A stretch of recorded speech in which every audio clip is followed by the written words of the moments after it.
Selamat berjumpa dengan Yan di channel Morat Marit. Nah, yang kalian lihat di background ini adalah fotonya Grandma Garty. Dia orangnya sangat unik sekali. Maka itu aku mau ngerasani dia. Aku ingin membicarakan tentang dia ya. Karena begini, biasanya orang lansia seperti aku ini biasanya sudah gaptek. Mereka itu tidak mengerti, tidak tahu caranya bagaimana main HP. Tapi Grandma Garty ini, dia tidak gaptek. Dia bisa main-main, tidak takut main-main dengan mainannya, dengan gadgetnya generasi Alpha. Dia bisa main HP, dia bisa main komputer, dia bisa main tablet. Dan yang hebat ini karena dia itu juga seorang YouTuber. Nah, coba pikir, hebat enggak? Umur dia sudah kepala 8, tapi dia seorang YouTuber. Nah, kalau kalian tertarik, linknya aku cantumkan di bawah deskripsi video aku ini. Coba kunjungi. Channelnya menarik sekali. Kalau kalian ke channel dia, kalian nanti akan diajak jalan-jalan ke Jakarta dan di sekitarnya ya. Kalian akan diajak belusuan ke kampung-kampung di belakang gedung-gedung bertingkat yang ada di Jakarta. Nah, sangat menarik sekali. Juga kalau dia sering live streaming. Maka itu aku senang dengan channel dia itu. Aku juga akan membicarakan sedikit tentang YouTuber yang kalian lihat di background ini. Sangat menarik sekali. Di background ini kalian bisa melihat dia adalah seorang wanita warga negara Amerika yang saat ini pensiun di Indonesia dengan nyaman. Kenapa? Ikuti ceritanya ya. Selain itu aku akan membicarakan juga tentang perbedaan budaya pensiun di dunia barat dan Asia. Background video yang kalian lihat ini aku ambil sewaktu aku jalan-jalan di King of Prussia Mall. Kira-kira aku ambil mungkin ya minggu lalu. Silahkan menikmati background video ini sambil aku ngoceh tentang perbedaan pensiun di Asia dan di dunia barat. Sistem pensiun yang ada di Asia ini sudah berjalan ribuan tahun. Sampai sekarang pun ya ada perubahan tapi tidak banyak ya. Dalam banyak budaya Asia sudah menjadi tradisi yang mengakar bagi orang tua lanjut usia untuk tinggal bersama dan dirawat oleh anak-anak mereka selama masa pensiun. Nah, itu sudah kebiasaan beribu-ribu tahun itu ya. Kebiasaan ini seringkali berakar pada prinsip berbakti kepada orang tua yang menekankan rasa hormat. Kita harus hormat kepada orang yang lebih tua. Kepatuhan dan kepedulian terhadap orang tua dalam keluarga yang kuat.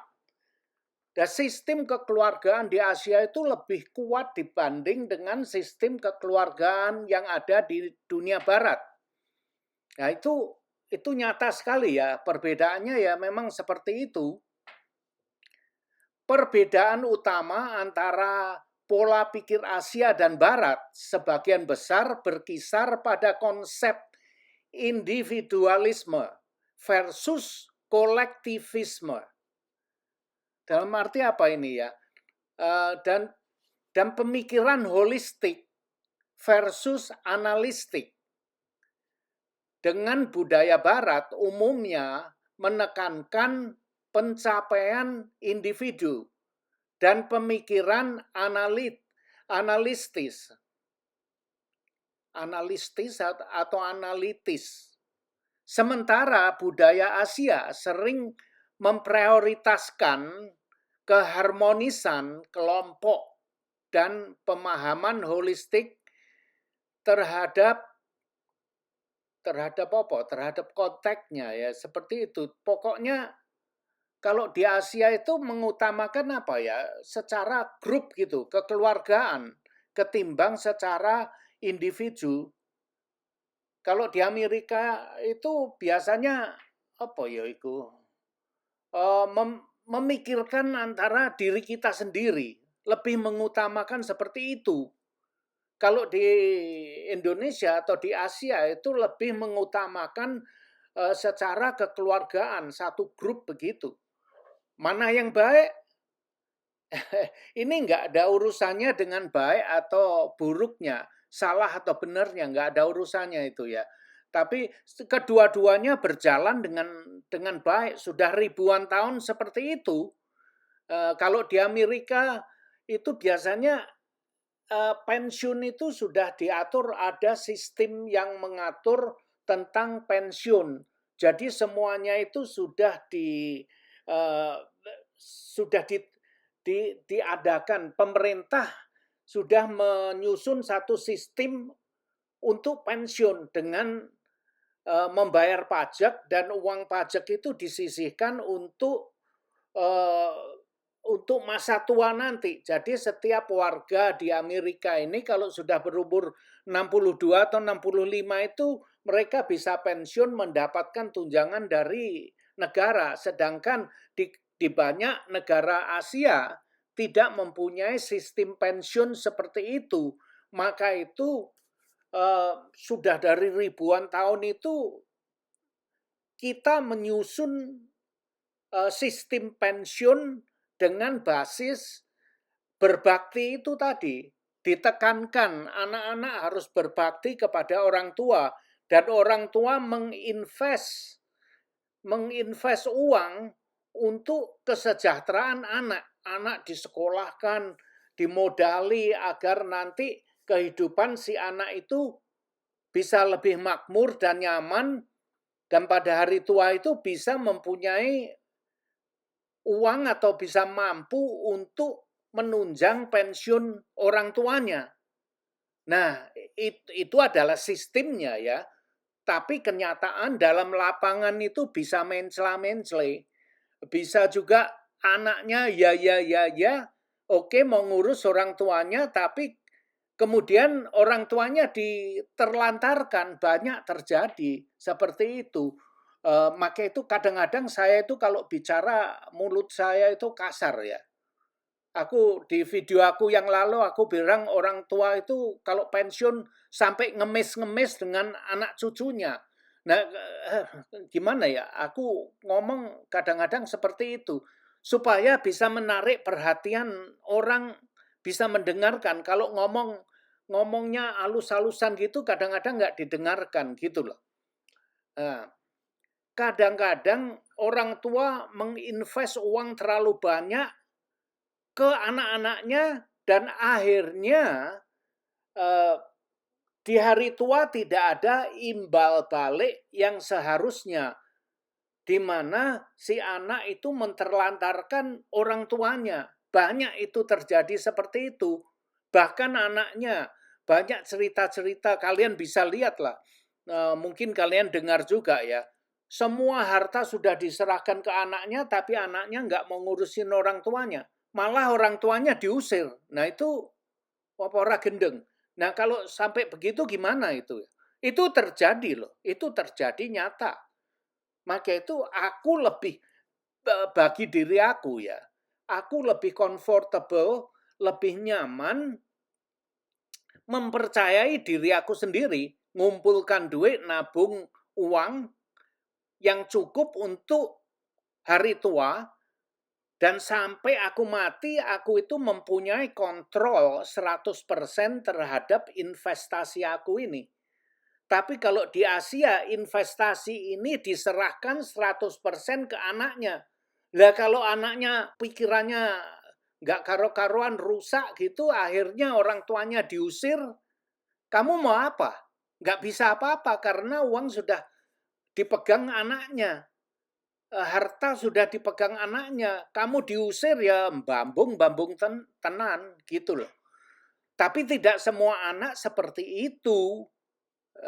Tidak semua anak-anak itu murka seperti itu ya, tapi ada terjadi itu. Jadi saya cerita di sini itu bukan mau mengecam, menjelek-jelekan atau apa, tidak ya. Saya hanya mau menyajikan di sini, ini loh apa yang terjadi seperti ini.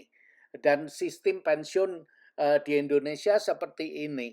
Sistem pensiun di dunia barat seperti ini. Di dunia barat sudah ada manajemennya, disusun, pemerintahnya tuh sudah menyusun satu sistem yang mana melindungi rakyatnya nanti bila sudah menjadi lansia, sudah tidak bekerja lagi, akan eh, tidak terlantar gitulah ya. Tapi itu sistem ada yang namanya social security ya. Jadi umur 62, 65 itu bisa pensiun. Nah, pertanyaannya, apakah uang itu bisa cukup untuk pensiun? Ya cukup. Cukup untuk makan cukup ya. Eh, untuk apa yang kita makan itu aku rasa cukup, tapi harus hati-hati juga, nggak bisa foya-foya gitu. Jadi kalau kalian mau pensiun, nanti mau jalan-jalan ke luar negeri, mau jalan-jalan ikut kapal pesiar, ya nggak bisa, nggak cukup untuk itu ya. Nah gitu. Terus mungkin ada tanya, loh aku kok bisa jalan-jalan ke luar negeri, ke sana sini kapal pesiar gitu, saya nak udelku dewek, kok bisa itu ya? Nah itu lain cerita lagi ya. Saya mempunyai beberapa pensiun, pensiun dari negara yang sudah disediakan, itu cukup untuk makan aku. Di samping itu, dari aku muda, aku menyisihkan uang aku 10%. Aku investasikan ke stok atau bond. Nah itu aku ambil 10% uang itu seperti hilang-hilangan.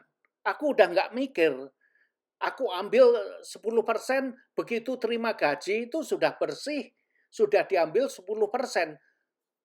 Jadi sudah langsung disimpan gitu. Jadi aku nggak pernah lihat uang itu.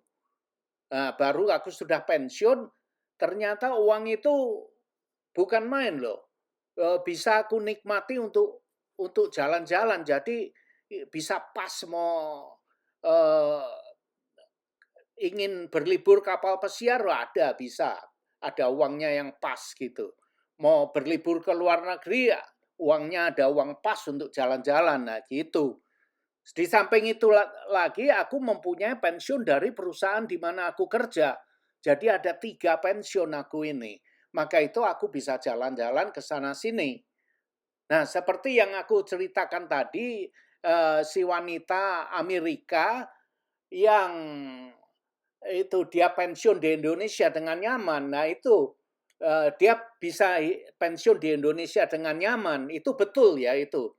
Karena apa? Karena dia tidak bisa pensiun di Amerika dengan nyaman. Dia hanya mempunyai satu pensiun. Pensiun yang disediakan oleh pemerintah itu. Untuk hidup di Amerika dia harus ngirit.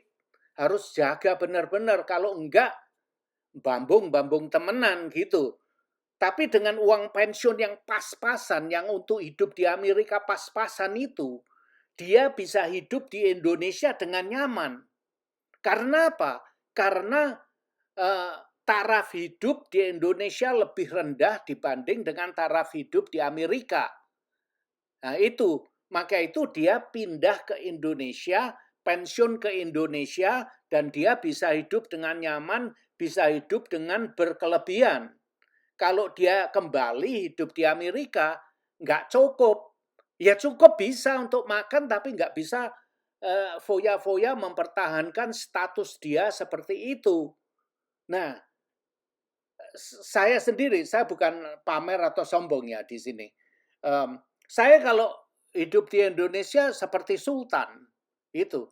Tapi saya tidak senang hidup di Indonesia, di Asia, karena istri saya tidak tahan hidup dengan udara yang panas seperti itu, nggak tahan istri aku.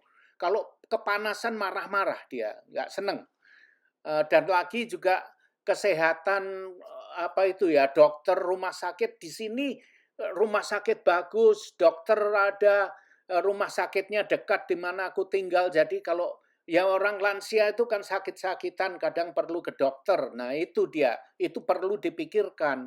Maka itu saya tidak mau hidup pensiun di Indonesia. Ada yang ngajak atau yang bilang, kenapa nggak pensiun ke Indonesia aja? Ya itu tadi alasannya. Selain itu, kenapa saya harus pindah ke memulai hidup lagi di negara lain ya? Walaupun saya dulunya pernah tinggal di Indonesia, tapi kenapa? Kalau saya masih bisa mempertahankan status saya hidup di Amerika dengan nyaman, kenapa aku harus pindah-pindah? Nah, itu dia. Maka itu saya masih tinggal di sini karena saya masih bisa mempertahankan status saya eh, hidup di Amerika. Saya nggak perlu pindah ke sana untuk agar uang pensiun aku itu cukup, nggak perlu saya. Nah, itu kalau si wanita itu yang namanya Kate Gypsy itu dia ke Indonesia karena agar dia bisa hidup lebih nyaman gitu.